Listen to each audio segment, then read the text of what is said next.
Hello, I'm Lise Colucci, and I'm one of the life coaches at queenbeing.com, where we help you to discover, understand, and overcome narcissistic abuse in toxic relationships. Hello, everybody. Today, we're going to talk about the narcissistic mask, the masks that the narcissist wears. Can you all hear me, or is it delaying? It's very delayed today. I can't tell if you can hear me, but okay. Hi, Jack and Erock and Karina. So far, I see you guys here. Hello. Okay, so talking about the narcissistic mask. If you want to know your own power and overcome toxic abuse in your life, hit the subscribe button and join me on this journey for healing together. So also, if you need information, if you need support, if you need anything of that nature, head on over to queenbeing.com, where we have tons of information, links to support groups, information about coaching and group coaching. So let's get started with today's topic, which is the narcissistic mask. And let me find where I have it all. Okay, here we go. I said it's a no delay. Okay, good. Okay. Great video yesterday. Sorry I couldn't join. Oh, good. I'm glad it was useful to you. So let's talk about the mask today. So we know what a mask is, right? It's somebody putting on a fake face in order to present themselves as something that they're actually not, right? And the narcissists, this is how they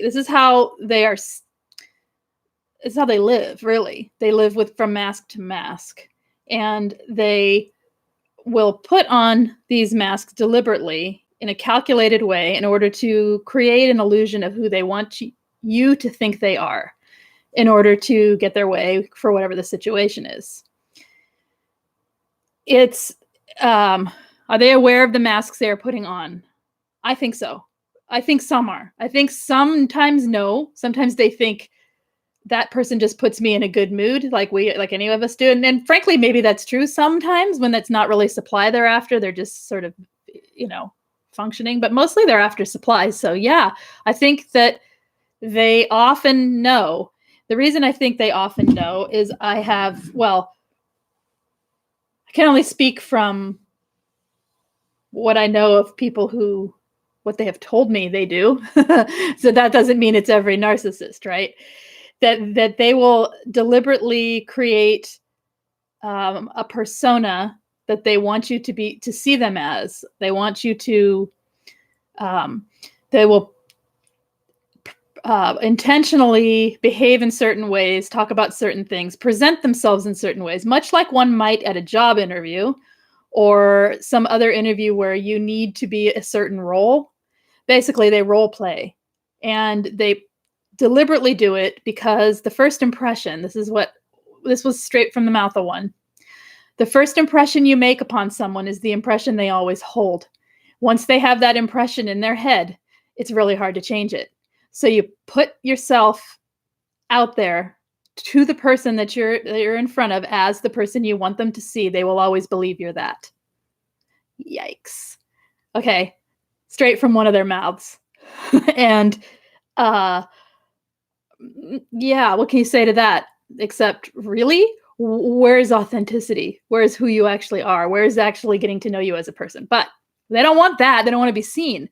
So the narcissist wears the mask to protect themselves from being seen as they truly are.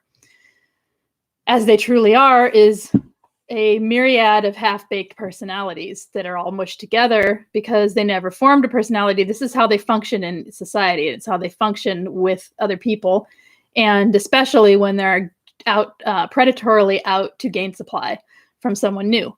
So I've seen the post-mask smirk. Yeah. And then when it falls off, you get the truth, which is their lack of self and lack of ability to have accountability, lack of ability to care about themselves in the way that, it's a sad place when the mask falls off. It's ugly and it's sad. Psychopaths are very aware of what they're doing. Exactly. The narcs rarely analyze their own behavior. Right. Exactly. And that's what I mean. Like, some know, some don't. So on the extreme end, they totally know.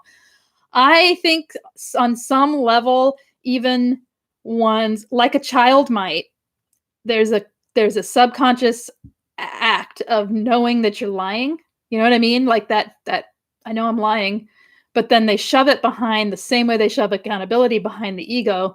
And it's almost like a momentary recognition that they're doing it on purpose. Whereas some absolutely deliberately know they're doing it on purpose and are parasitically, someone put parasite, trying to get into your world to then manipulate your world to become their world. Because what they're doing is they're projecting an image on you that appeals to you. It appeals to the supply that they're after. They're projecting this image onto you so that you believe that that's what they are. And then they become the idyllic, quintessential person that you want in your life. And you are to them because they're idealizing you. And at the same time, they're grooming you and love bombing you, right? And in whatever form that takes, it depends on the supply, it depends on the particular situation, on your vulnerabilities, on whatever's going on. But then once they have you, then they got you. Then they can prey upon you predatorily because you are fully believing that that's who they are. And it's idyllic and they've set it up. Yeah. Okay.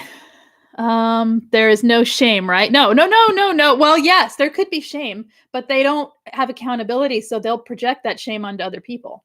You see what I'm saying? Like they may feel everything that anyone would feel in that situation, except maybe a psychopath who does it on purpose and doesn't have the same mechanism in their brain to actually feel those types of things. They may feel pleasure from it because they know they're fooling people.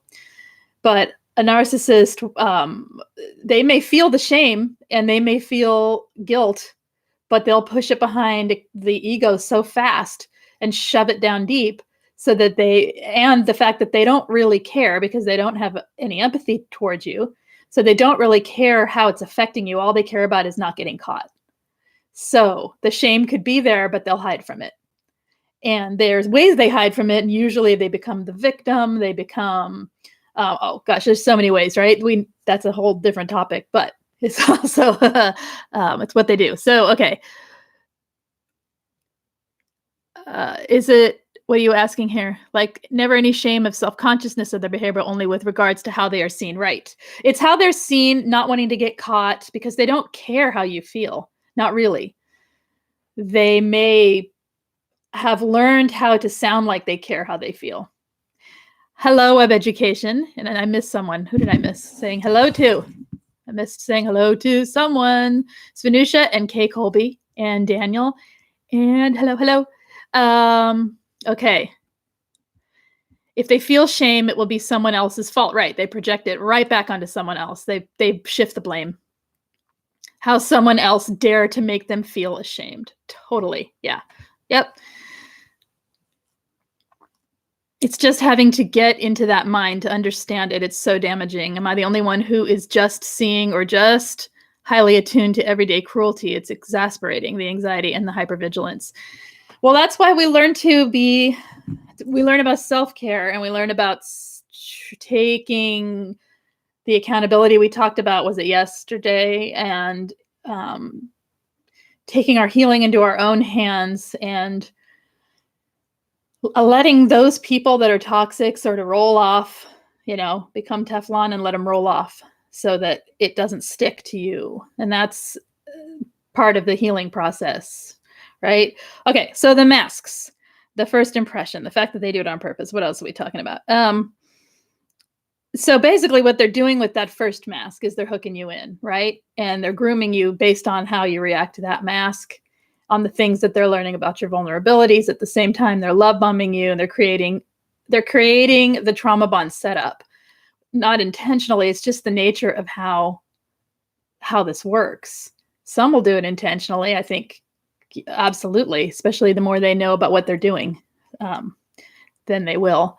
And the mask is also a way that they don't have to accept accountability. I think we talked about that just a little bit here, how they can put on a different mask. It's not one mask. They don't put on, the face and that's the only face. As you well know, if you've been with one, there's a million masks. There's as many masks as there is supply, or as there is are situations out there to put a mask on for.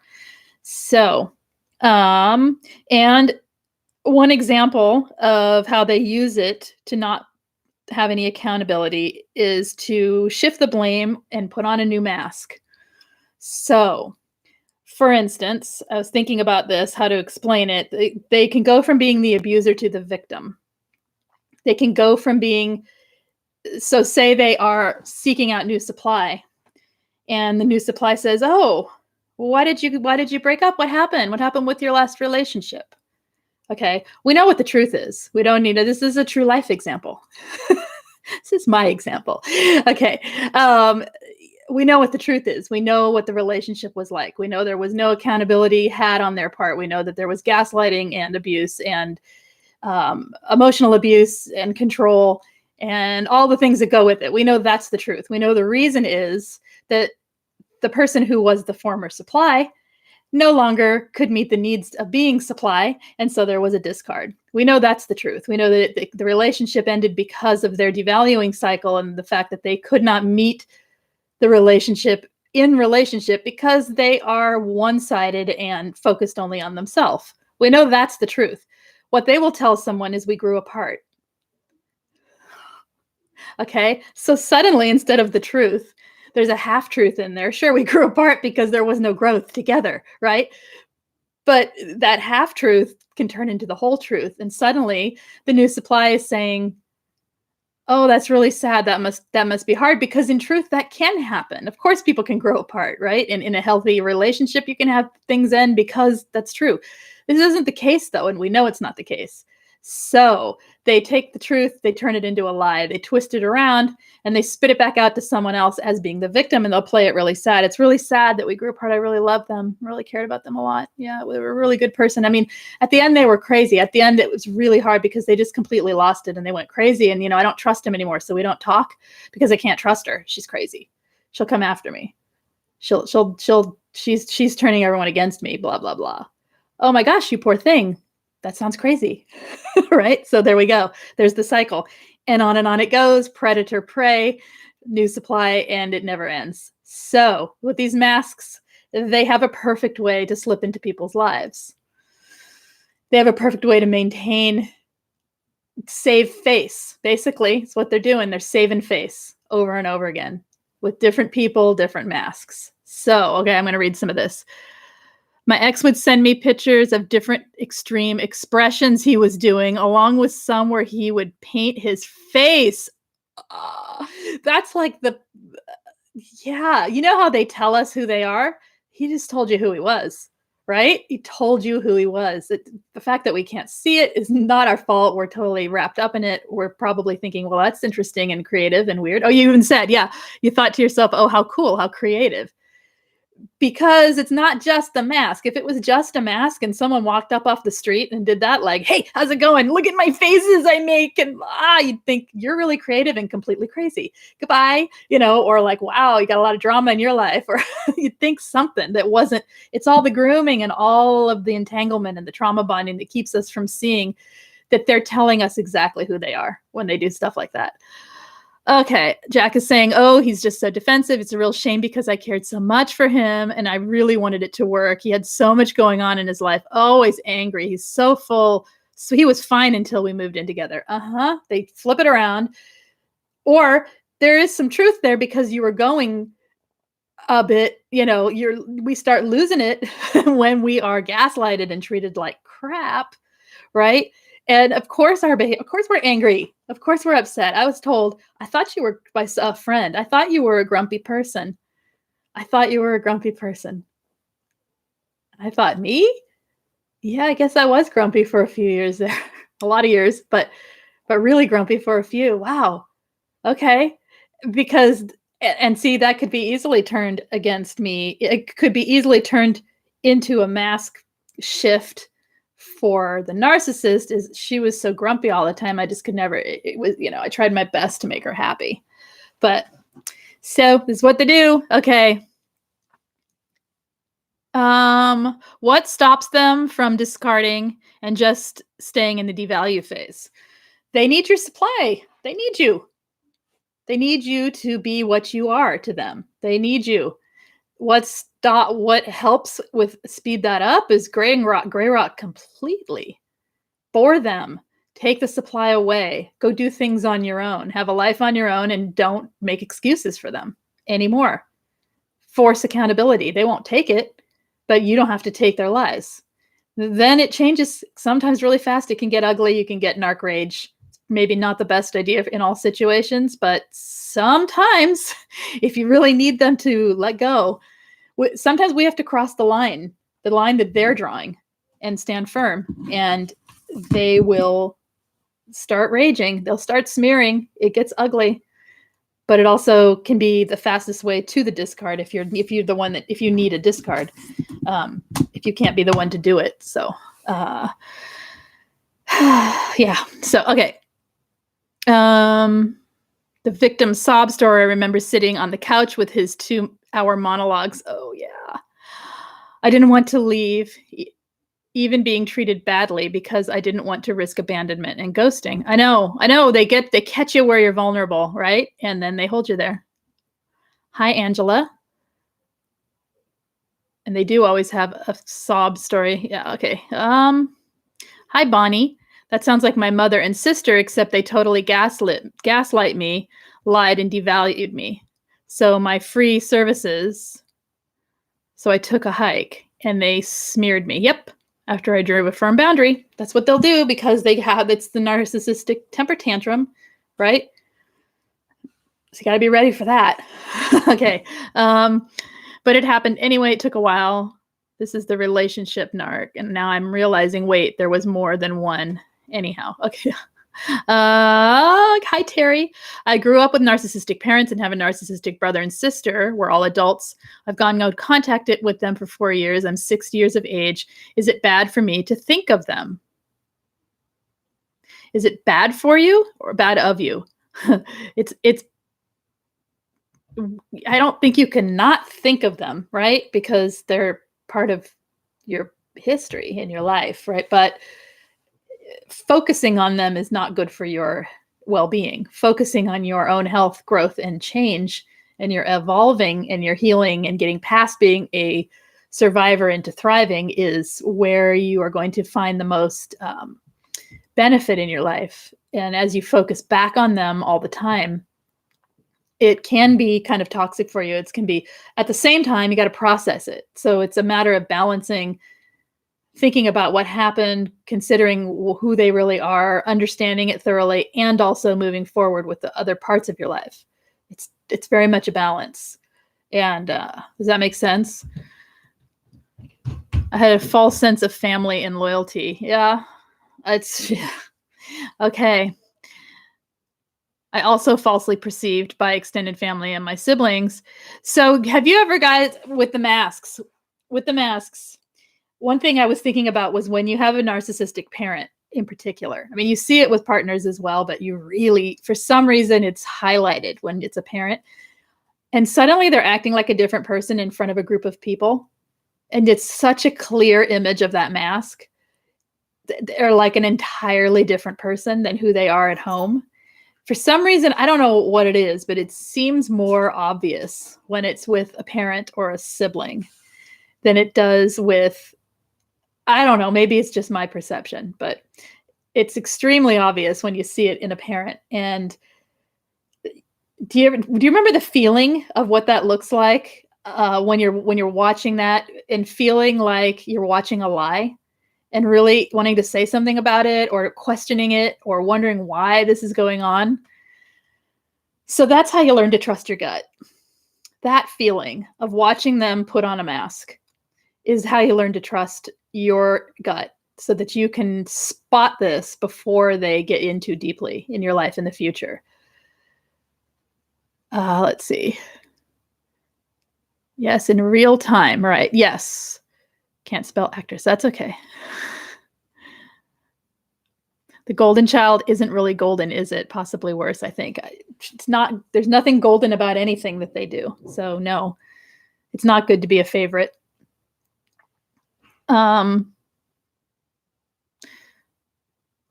Okay.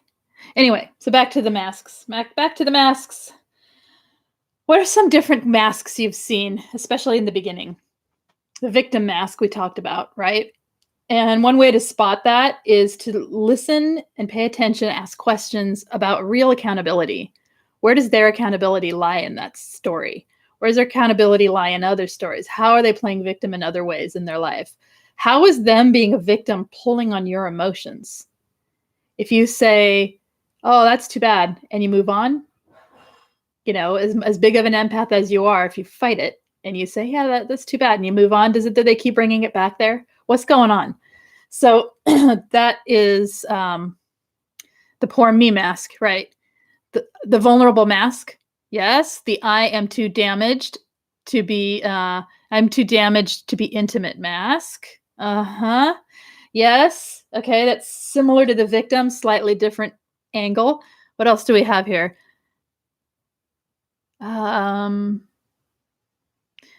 My family is wealthy. I live below the poverty level on Social Security disability. Thank you so much for your response. Thanks everybody for your help. You're welcome. And it was the mask because he was a gigantic. Yeah, right. I know. Oh, right. Can't be intimate. Somehow he's grooming that in. Whoa, what's that cool little bubble light going on there? What is it? I don't know. It was like a magic little circle light appeared. I don't know what it was.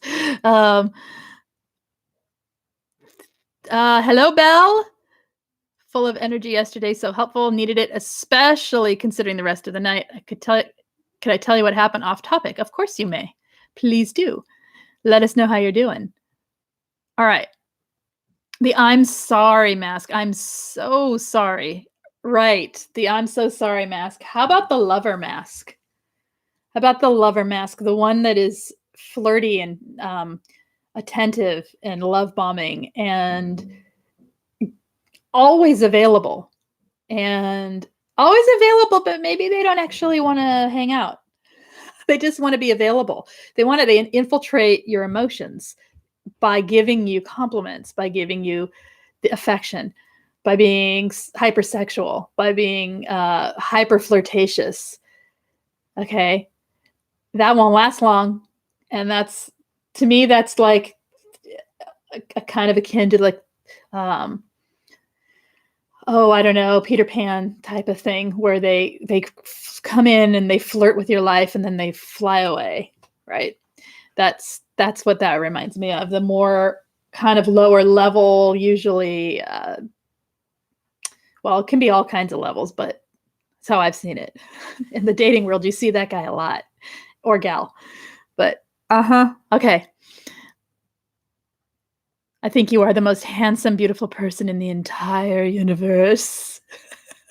Look into my eyes. Sorry. Yes. At the time, it feels real. I'm being silly with it. But yeah, hypersexual, big red flag. How about they are the victim masks when you call them out on their abuse and their crocodile tears and the smear campaign? That's what I was talking about earlier with being the victim. When you call them out. Yeah. Yeah. Okay. I noticed if you don't give the reaction they want, they'll keep going. And then the passive aggressively punish you. Yes, they do. Do narcissists have any accountability? No.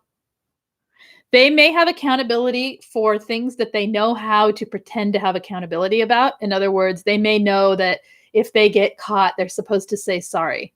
And so they say sorry. Or they may know that if they are questioned on something, they're supposed to have a certain response. And so they give that response because they've learned in the past that not giving that response doesn't get back in good favors with that person and destroys the ability to have supply from them. So they may have what looks like accountability, but true accountability, absolutely not.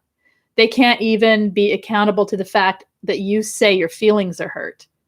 Not even an accusatory statement. You can say something to them like, you know what, it hurts my feelings when you show up late all the time. I hear that you have reasons, but I'm sorry, it hurts my feelings. It just does.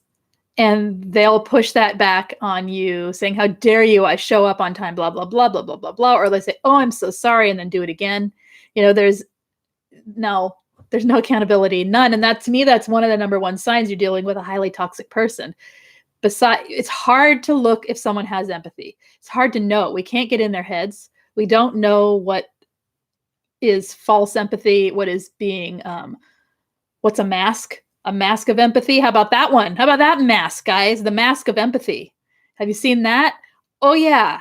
How about that with the altruistic narcissist that goes out and saves lives and does wonderful things and has these jobs that are, glorified and life-saving and protection of people and animals and blah, blah, blah, nature, the world, whatever.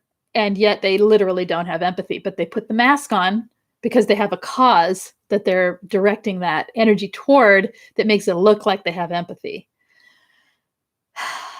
Okay. So so to me, the number one thing to look for is accountability and true accountability. Do you feel heard? Do you feel like there's give and take back and forth when you're having a conversation where accountability is necessary? Do you feel like, are you suddenly feeling blamed? Do you feel, look for the signs of someone not being accountable to their own? Are they pushing blame for everything in their life to other people? Stuff like that. So, okay. Her mask fell off after her mask fell after having a child. She raged, she became abusive and said, "I'm not emotionally close to you." All of this less than a week after having my child. Scary. That could have been mixed with her hormonal reaction to her own body's hormones, and it accelerated the behavior,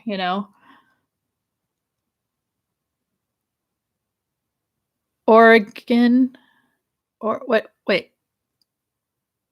Or I can't. Best friend saw the cold mask of my ex last week. She said he literally looked like a different person. There you go. They literally look like a different person when the mask shifts often. I remember thinking I was crazy, literally insane, because I thought I was having delusions that this person was multiple people for years. I thought, Lise, you've tipped over the edge. Like, seriously, it's because it was subtle. It was nothing that needed bringing up. There was nothing in the first few years. There was nothing really that was, there were red flags for sure, but there was not, the abuse was not as extreme. It was subtle and was more on the controlling, manipulative. He was so vulnerable part that it was long love bombing. Okay. So I didn't understand it until later when I saw how it was used. But I literally thought, oh my gosh, it's me, this person. Why do they look different? Why does that doesn't look like the same person? I've actually had names for the faces, for the expressions and the change. I had different names, like, oh, he looks a little like, one of them was Bing Crosby. I don't know why, but it was like, oh, there's Bing Crosby. And then, oh, look, now it's like he looks 10 years old. Why does he look 10 years old? This is a 40-something-year-old man. Why does he look 10 years old? And then some of them were like, oh, he looks like an old man. What's that? It was completely, anyway, I'm going off about the mask, but it's true. They actually look like mask changes, like an actor. All right. Not allowed to speak. Wait, I'm missing your words here, Belle. I'm going to go back up here. Did I miss some of this, Belle? Because I'm coming in and you're saying you're not allowed to speak once dinner starts. Not allowed to eat downstairs. Eat on bed. Narcissist thought I spoke to him. Each have earbuds in, but I just mumbled to myself. Narcissist mad. Smushed pizza. Oh my God, they're children. Terrible, awful. Oh, I want you free, my friend. The mask of empathy, absolutely. He was giving a concert. Let's see. Wow, the last thing I said to him was, "Who are you?" I was terrified. Right? Right. Who are you? I think I've said that before. I don't know who you are. Who are you? And then you get, do I need to call someone? Are you okay? What? I'm me. I don't understand. The narcissist's sister even got in a drunken rage and attacked her husband, scratched up his whole arm. I should have called the cops, but I didn't. Now he is a kept man, abused man. Sad, right? Okay. The friend was the first person to see him morph. She has known him 10 years, shape-shifting. Yeah, people don't see it. That's the thing, is people don't see it as extremely as we see it when we live in close proximity to them. So yeah, we understand it, but unless you've seen it and you've seen that shift and you literally feel like, oh my gosh, this is a different person, what's going on? And it's not a personality shift. It's a literal mask shift. It isn't that they are having a dissociative shift. It is that they are choosing to behave a certain way because they need to project a certain image for the situation that's in front of them. Whether they know they're doing that or not, some yes, some probably no, but it's okay. You don't ever have to say sorry, Belle. Not here. Unless you're just mean. But no, needed to tell someone, I just know I have to live like this for 2+ years. Seriously, considered walking out. It took so much energy to do laundry. So angry. Oh, lots of self-care. If you can't get out, self-care is your recharge. Lots and lots and lots and lots.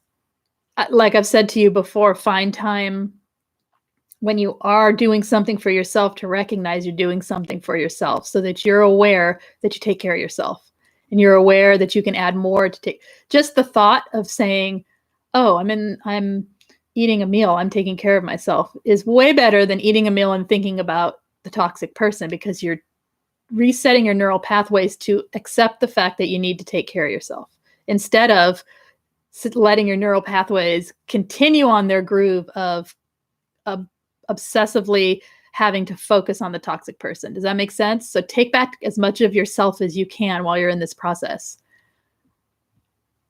since you cannot get out. Okay, where am I? All right. The narcissist gave me the narcissist gave me the Buddhist yoga spiritual mask. Ooh, that's a good one. The spiritual mask. That's similar to the altruistic mask, the spiritual mask. He shows no emotion but anger at me, but dated me one day, listened to him laughing with coworkers and thought, who is this person? Why don't I get that? Right, because he doesn't have to. Because the true him is the ugly monster that's underneath it. That can't be accountable for his own healing that he needs to do in order to be a decent and good human being to other people. Okay, yeah. All right. How about the elitist? The elitist mask. I'm so much better than everybody else. And you are too, by the way. You are better than everyone else. Join me over here. Being better than everybody else. We're superior until we get home. And then I'm in charge again. I'm the boss. I'm the one who is the most important thing in the world, and I'm much better than you are. But you can sit by me because I'll let you.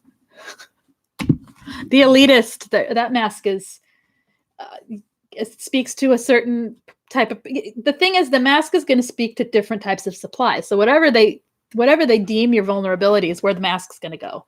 That's what the mask is, or wherever they deem a place to use the situation to their benefit. For instance, the mask around me were several, but I think it's because I have, I don't know. I think it's because my vulnerabilities and my nature are very opposing. So it takes a couple masks to meet each part of me. And I think that's what they do with all of us. We're complex people, right? We have multiple. That's why we see multiple masks. However, if he was with his buddies that he went and did, outdoor stuff with, there's one mask, dude. Hey, man. Late. See you later. Hey. Yeah. Like, who's that? Who talks like that? Not you. You don't speak like that. In fact, if I say a word out of a semantic context, then I have to repeat it with the proper word in its place, or else the sentence didn't make sense. So don't give me that mumbling, hey man, what's up attitude when I know you can't speak that way. That's a mask. And that wasn't to necessarily glean supply from his friend. It was to get supply from the situation, because the situation was what he wanted to participate in. So there you go. There's the masks. All right. The elitist mask. Isolation. That was what I was going to say. Thank you. Thank you for reminding me there. Isolation. Just you and me. Yep. I bought into it. The self-isolating until I could be with him again. Uh-huh. The elitist mask is absolute. They're all isolating, but that one in particular, what did I write down here? It isolates you. That's what I wrote. It isolates you through,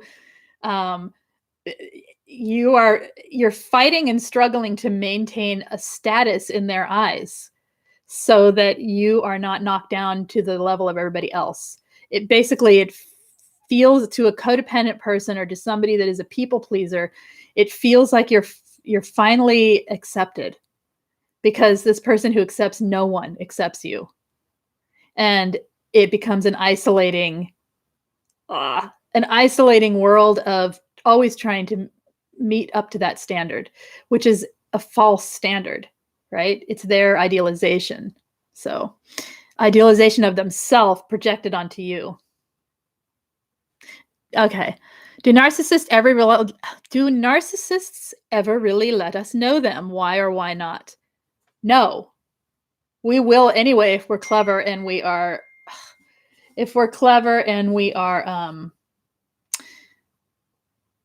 the type of person who likes to understand people. Not everyone's clever, but not everyone has that same drive to want to understand what's going on. Some people are just like, whoa, this is bad, get me out of here, or they're so wrapped up in how bad it hurts they can't focus on what's going on. It's all fair and good. But no, they don't let us know who they are on purpose. Except for, I think there's an exception here, at least I'm talking from pulling it out of my head here. Once they've discarded and they hoover you back in, I think you're closest to seeing who they are. You get hoovered back in. It's good for about 5 minutes or less. You can set your little clock to the 5-minute mark, and there we go. I'm kind of joking, but really it's not long lived. Usually the mask comes off big time, and you see this whiny, needy, controlling person that is, whatever their nature of how they behave with their narcissism, amplified. That's when you're seeing who they are. And the thing is, because you took them back in that hoover to them, that means you accept me as I am. And therefore, you are agreeing to, by some nonverbal contract, any treatment I'd feel like giving you, because this is who I am. You accept me as I am. Okay. And we want to be able to accept people as they are. And so we often fight with that inside ourselves, and a whole spinning wheel of cognitive dissonance happens, right? Okay. So no, they don't. The reason they don't is because they don't know who they are. They don't know who they are. And what the parts they do know of themselves are usually filled with toxic shame and filled with the wanting to hide from oneself, because we have to see the complexity of who we are. When we look at who we are, we're not just like, oh, I'm this person that can like sit here and talk on YouTube and I'm so great and people listen to me. And, oh my gosh, blah, blah, blah. We might like have to build ourselves up to get to that point to begin with, right? We're not sitting there just glorifying the things that we see that people might think are good the way they are, right? Or we're not needing only that piece. We're also struggling with self-worth issues. We're also struggling with abandonment issues. We're struggling with we're getting deep and dirty and down into our lives, and that's who we are too, right? And who we are is a culmination of all of these things, we're our abilities, our weaknesses, all of it. That's self-awareness. When you have self-awareness, you're able to present yourself as you are, as close as you can, when you trust someone. Okay, a narcissist has none of that. They hide all of the parts of themselves that we don't want to look at either, but we have to, because it's the only way to heal it, right? And they can't see it. They won't see it. They also have no empathy. So they do not feel the need to connect to people on an empathic level, on a level of empathy. And how can they let you? How can you see them? How can they let you? Right? How can they let you know them? Does that make sense? All right. Because they don't know. They don't know. They won't look at those places.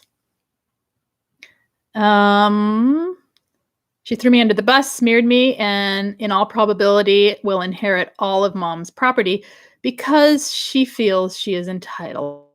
Golden child. Oh yeah. Okay. Anyone see the traumatized masked? Oh yeah, that's kind of like close to the victim mask, but it's like me who is traumatized caused them to be traumatized. It's similar to the victim mask, isn't it? The traumatized mask. Yeah. I'm reading. Okay. Okay. He's jumping. Okay. I believe that it's more difficult for empathy because we're authentic. He never looks into my eyes. I always have to look into the eyes of the person I'm speaking with. Is this common? Don't look in his eyes anymore, Belle. Look at his nose. Look at his forehead. Look at his chin. Look past him. Be busy with your hands. Have something in your hands. Pick at a hangnail, whatever you need to do. Don't look in his eyes anymore. If that's connecting you with empathy to him, don't do it. Connect that empathy back to yourself. That you're the one that needs the care, right? He doesn't need your care. He needs to disappear. So, all right. Am I answering that? I don't know if I answered that. You ever notice how he never makes eye contact? Oh, mine loved eye contact. See, so I think they vary here. Loved eye contact. Riveting stare into the eyes. And if eye contact was, I'm the one that would shift my eye. I mean, I'm always looking around. I make eye contact with people, yes, but usually it's like I'm always here, like I am here, I'm looking, thinking, and then I talk, and then I'm thinking, and then I talk, and then I'm looking over here. It's not because I'm not wanting to connect. It's because it's vulnerable and it's intense to make eye contact. And now I'm staring into a camera, which isn't, it's like a giant eye. The Cyclops eyes contact. I'm looking into all of your eyes. How's that? Okay. But yeah, see, he liked the eye contact thing. It was a form of control. It was a form of manipulation. So eye contact can be used in both ways, right? By them. She would tell me her whole childhood story of how poorly she was raised and how abusive her mom was to her. Because she was playing the victim mask on so that you would. Basically, the masks, they have, I just had a thought. What did I say? She was playing the victim mask so she could control you. She could control the situation. If I am a victim, then this, then that. If he believes this about me, then I get that. Okay. Heard interesting explanation that the anger in a narcissist is really like the sadness of a child. Do you think that's true? They're grown-ups, though. I don't care if it is true. You know what I mean? Like that, possibly the anger is, to me, that's having too much empathy for someone who's not being accountable. I could say the anger in a survivor is similar to that of a sadness of a child, and I would feel an enormous amount of empathy for that person and tell them to give that child what it needs. Find that place in you that is the sad child and give it what it needs. You know what I mean? Like fill it, find that place, figure out what do you need in that situation. Talk to her, talk to him. For a narcissist, I think stop being a baby and be accountable to yourself and stop acting like a child when you're a grown adult. It's a totally different thing. The reason is because they don't have empathy or accountability. Somebody who has accountability, I have all the empathy in the world for. Somebody without accountability, I'm done. You know what I mean? So I don't know if it's true or not, but frankly, my dear. Okay. We called our father he or him. He never invited us to call him dad. I think both my parents hated themselves and each other. Great recipe for a family. So you are going to break the mold, Eric, and love yourself, right? You can break that family mold and find the most enormous compassion and empathy for oneself that you can possibly find. That's an exciting journey. If you think about it, actually it is, right? Uh, okay. I think my narcissist sister has designs on my mom's house. Okay. She took me on a wonderful weekend out, says Jack. Thought we were so in love. Midweek, she dumped me. When I caught up with her later in public and made her own it, the coldness, like I never existed. Uh-huh. There you go. Whoa. Ah. You guys are busy chatting. I'm moving slow. I gotta move faster. Okay. Oh, what am I missing here? Sorry. Sorry for the silence here. Okay. Okay. Here we go. Here we go. Here we go. Okay. Oh, and I do not believe there is anything there with my parents, even if they do have money. Right. Okay. Let's see. Any questions here that if I missed a question again, please repeat it because me and scrolling. Hi, Crystal. I just saw you. Okay, hi. All right. All right. All right. All right. You are very chatty again. I love it. It's just, I need to catch up. I need to catch up. Daniel is saying eye contact unless the parasite was spewing BS or being confronted for its crap. Yeah. Oh, yeah. The spewing of BS is the monologue that they look in all directions and direct it to the whole audience of people that are obviously there listening to them, which is just you, and you're not really listening. Right? Okay. Uh-huh. Yeah, and the being confronted, they look away. It's silent treatment, Stonewall, look down, and that's it. Yeah. I'm not going to look at you anymore. You don't deserve my eyes upon you. No eyes, no look. Okay. Narcissists are always the perpetrator or the victim. Wait, narcissists are always the perpetrator or the victim. It's all manipulation, no truth. Exactly. Yes, they are. Okay, okay. I saw the warmest, most puppy dog look and the coldest, most frightening death stare from the same person. It's chilling. I mean, we all can shoot a look now and then, right? We all can shoot daggers with the eyes. Empaths' eyes are powerful, right? We can be. It's hard to hide the emotions, and it's, but with them and the mask and the deliberateness of especially that death stare. That cold stare is deliberate, I think. I would watch a wall go up. Here's what would happen. This I think is interesting. I could almost hear doom, like you can picture that sound of like a door slamming or a cage door slamming that they put on movies or whatever. And you could almost hear that sound as the masks were going on one after the other until the silent treatment would hit during an episode of gaslighting, when the person was asked to be accountable. So ask for accountability, ask for something as you're in discussion. Up comes the first slamming of the gate, which is the lack of accountability and the blame shifting back. Then the argument starts of, I didn't say it that's not what I meant, blah, blah, blah. And then the next mask comes on, but you could almost see, I could almost see like backpedaling of accountability, like not wanting to be accountable, looking for a fast escape. That's what it felt like to me. That, the way I function as an empath is I feel people's, it's not their intent, but I feel the flow of what's going on with them in the moment. And I could feel these walls going up. I don't want to look at that. I don't want to hear that. I don't want to see that. I'm not going to listen to this. Bam, bam, bam, one after the other until the death stare and the silence. And how dare you hurt my feelings? How dare you say that after everything I do for you? Bam. Up comes the death stare. That's it. Done talking for the day and onward. Oh, okay. Have I ever heard of emotophobia? I have not, but it's a good phrase. Okay, Bonnie, I gave decades 24/7 to my mom, but I know my sister will rationalize all she's doing now. It's so infuriating, isn't it? Okay. What am I missing?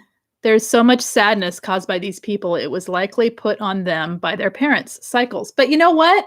We've all had sadness. A lot of us have had sadness by our parents or our upbringing or things that happen in our childhoods. A lot of us have, and we have empathy toward others. There's that magic ball again. Did you see that cool little light bubble? I don't know. I'm like surrounded by magic balls. I don't know what they are. I have no idea what is shining. There's no prism. You know what I think it is? There's light coming through a droplet on a leaf of a plant. Anyway, sorry, got totally sidetracked. That was an exciting, weird little thing. Okay.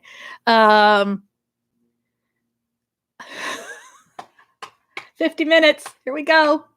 Should just call this 50 minutes and end then and before the crazy starts. Okay. I know. Did you see it? Okay. Fear of showing emotions or expressing emotion. Oh yeah, that's what they have. I mean, I don't know that as a coined phrase, but that's absolutely what they have. They're totally afraid of showing emotion, of real emotion. They're afraid of real connection. They're afraid of, because number one, they can't have it because there's not, without empathy, why would you care what anyone else, take away the feeling of, I care how you feel. Take that away. Why would you share with that person? I don't care what you think. I don't care what you feel. You know what I mean? Like, and also you're out to get me. Like, they think that the way they think is the way everyone else thinks. So that's why they get so paranoid, because they think that there it is again. I love that thing. Did you see that? Sorry, I'm getting joyful about silly stuff, but there it is. I do. I have a little fairy in the room. I don't know what it is, but I'm happy about it. Okay. Makes me happy. Okay. All right. I'm serious now. Back to the mask. All right. When I was new, it's good to be joyful too. Okay. All right. Hi, Paula. I missed saying hello.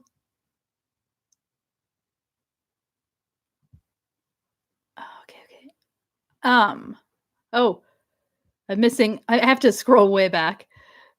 I froze. I think I'm just quiet. I think I froze because I got excited.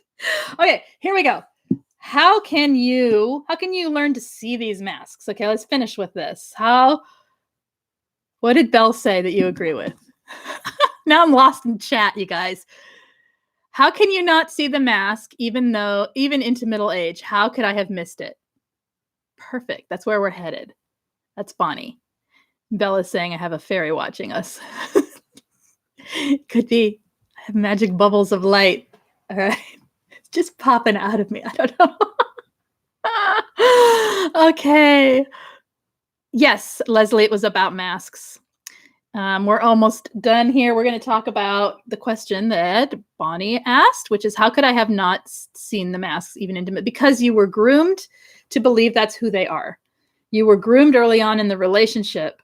Remember what I said, that they present themselves as they want to be seen by you, so that they can infiltrate into your life, so that they can become part of your life, so they can join you in your life, so they can then take over and control your life, as we know the truth to be. It's not fast. It's a very slow process. It's a very slow process of changing and shifting from the mask that they wore in the beginning to who they became at the end. All right. You're changing at the same time, because you're people pleasing and you're giving and you're striving to be in a healthy relationship by compromising and doing everything you think you can to make things better, right? This is what we do, is also changing at the same time as their mask is shifting. So as they're shifting masks, you're shifting too. By the end, you're not who you were in the beginning. So easily that could be said of you. But the difference is you were manipulated there. You have been trying your best, most likely, to maintain a relationship. You've been trying your best to roll with these punches that are being thrown your way emotionally. You've been trying your best to understand what's going on. That's how you miss the mask, because it's part of, it's who they are. It's how they are, rather. It's how they are. So you're used to it. And you've been making changes in yourself along the way to meet the masks as they change and as they shift. They suddenly start not wanting to come to dinner and, throwing temper tantrums and smashing pizza. You start behaving in ways to manage that. We're always managing them, managing the situation in order to have an ounce of peace. So we are changing, and our whole lives are all about that. We're not just stepping like miles away, looking at it from a distance and saying, oh, I see the mask. We're enmeshed, totally enmeshed. That's why we don't see it.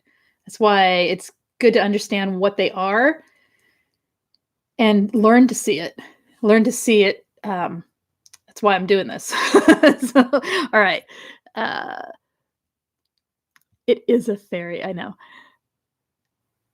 Okay. Put up with way too much. I'm changing. Yes.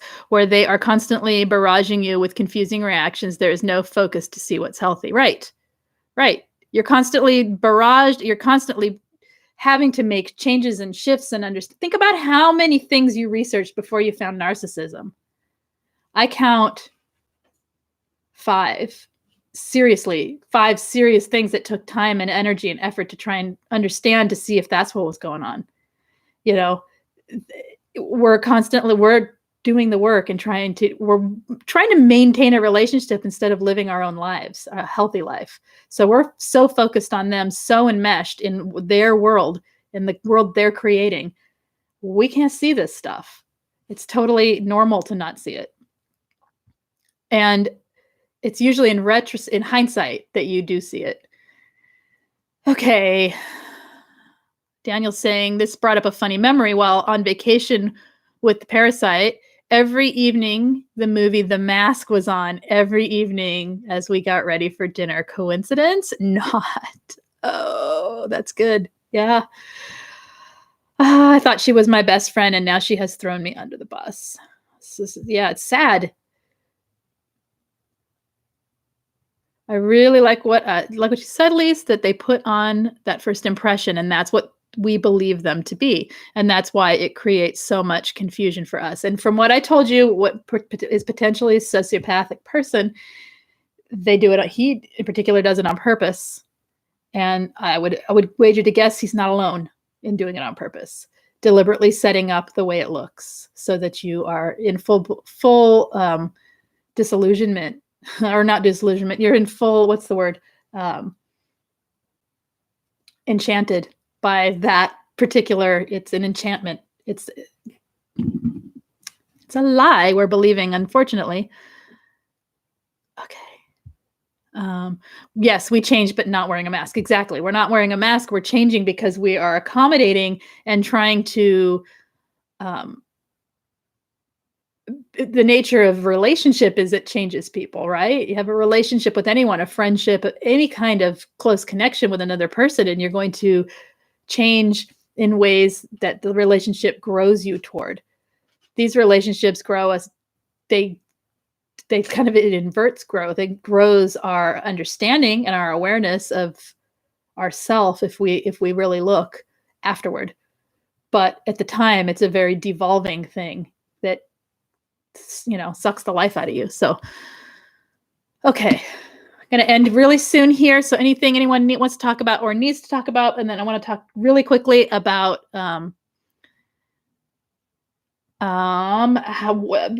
ways to notice that somebody is presenting themselves with a mask. Now,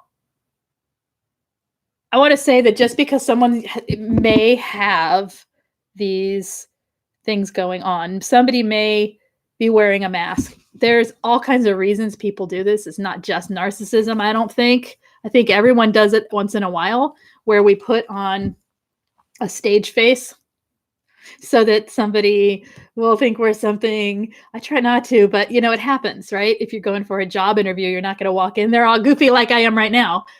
Or maybe you will. I don't know, but you're going to put on the face that you think that will present yourself to get the job. Think of it like that.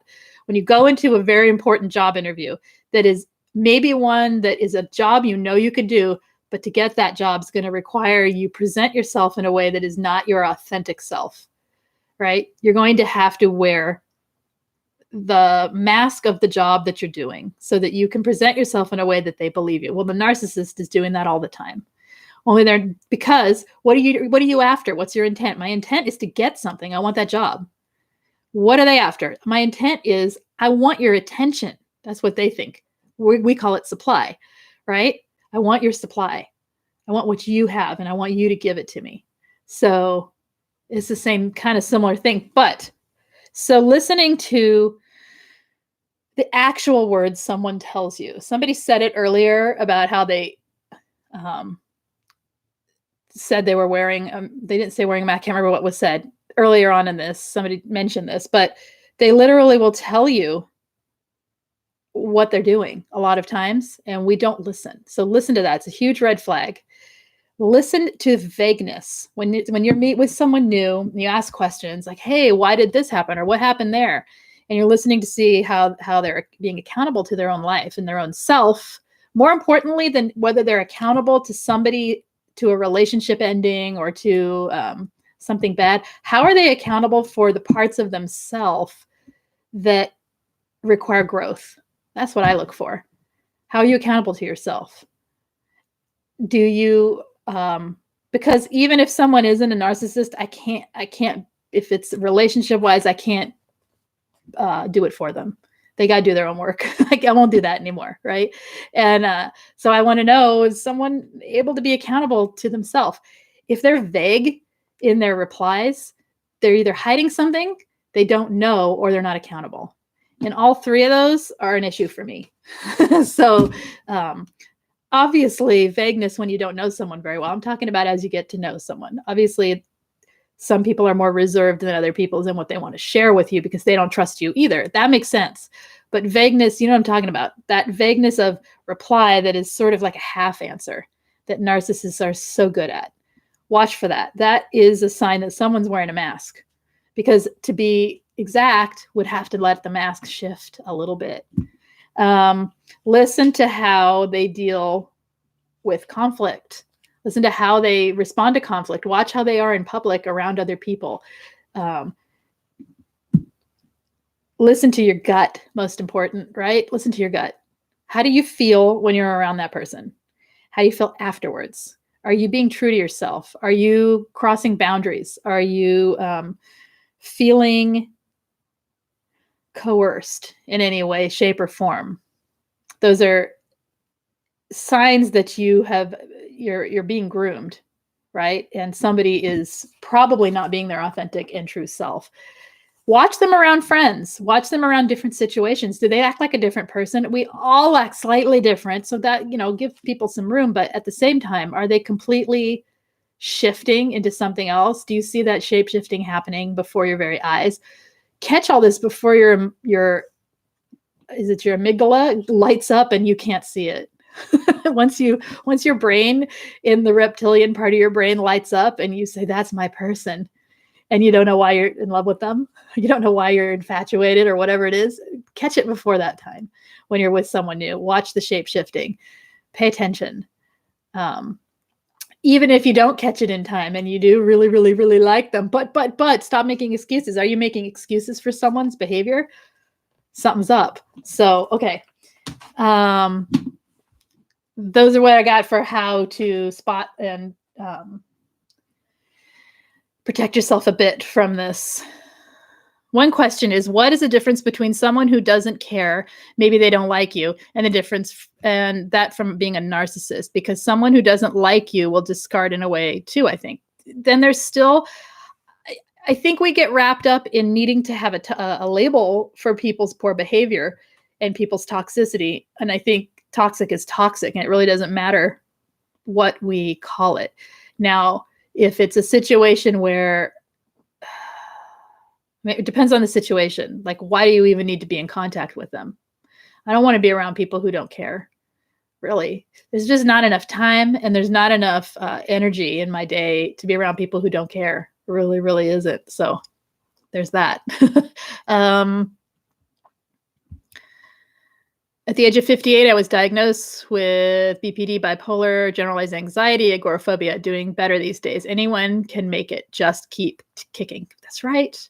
That's right. And my guess is a lot of that, is PTSD related from what you've been through in your life. And therefore, if you're working toward healing the PTSD stuff, which I hope you can find help for, a lot of the symptoms of the other stuff may shift. I don't know for sure, but those are very common diagnoses for abuse survivors. So, wow, he told me recently he doesn't want results with the stuff he was bugging me about, just wants me to answer him.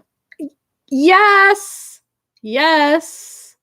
I just want you to answer me, but not only answer him, he wants you to answer him with the answer he wants to hear. That's it. I was told, the accountability is us. The lack of accountability is the most astounding thing to me.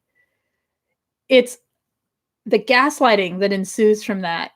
I can still feel what it felt like in my body when I think about it. That's a trigger that is really hard for me to let go of because it's infuriating. I can remember being told something similar, like, just say that isn't what you meant. Well, but it is what I meant. Say it isn't what you meant. Okay, it isn't what I meant. Now apologize. I'm sorry I said what I said because it wasn't what I meant. Now what are you going to do to make it up? It was like this never-ending, help me lie to myself. Join me. Help me lie to myself about whatever it was. Okay, because they need us to be in their delusion as much as they need to be in their delusion, right? All right, we're going to end really soon here. We're well over an hour, and I'm talking a lot. Okay. He would say he was, okay. Belle, you take care. Show us pictures of normal, healthy people. Show us pictures of normal, healthy people, Lise. I have a video on emotionally safe people versus unsafe people. That's a word picture. I could just get pictures and hold them up. Is that what you want? I'll have little stick people and I'll hold next to me. This is a healthy people. Look, aren't they great? But yeah, healthy people, I think, don't always look healthy. They don't always look like this perfect thing we think it's going to be. Healthy people are people who can dive in and be accountable to their life. They can be accountable to the things that they are working with and working through, even if they don't want to, even if it's uncomfortable. And also they're able to hold joy at the same time. To me, that's healthy. I don't know. That's healthy is evolving and growing and ever changing and being open at the same time as not a sponge for everyone to dump upon. Does that make sense? Open to change, open to perspective shifting without being able to be manipulated by toxicity. We all need a little, nudge towards something new or we become stagnant, but not when it's toxic.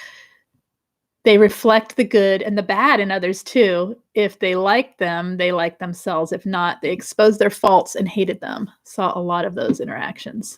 Interesting. Yeah. Hi, Anna. Let's see.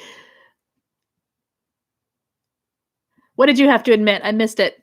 I can't keep up. You guys chat a lot. It's good. I appreciate it. Okay.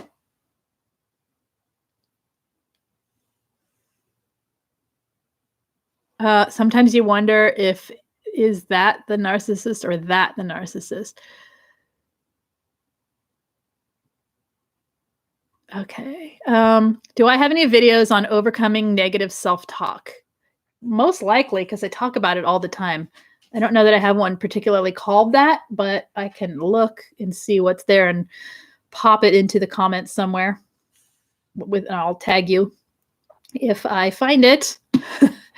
All right, you guys, I'm going to head out and I will see you tomorrow. What do you want to talk about tomorrow? Anything anyone has burning on their minds? Oh, we're going to talk about, I already said it. Oh, sex talk. Tomorrow's a sex talk. Tomorrow's a sex talk. Sex talk. It's never as good as it sounds, though, because we're talking about narcissists. Okay. I don't remember the exact topic around it. I can look real quick, but it'll probably take me too long to find it.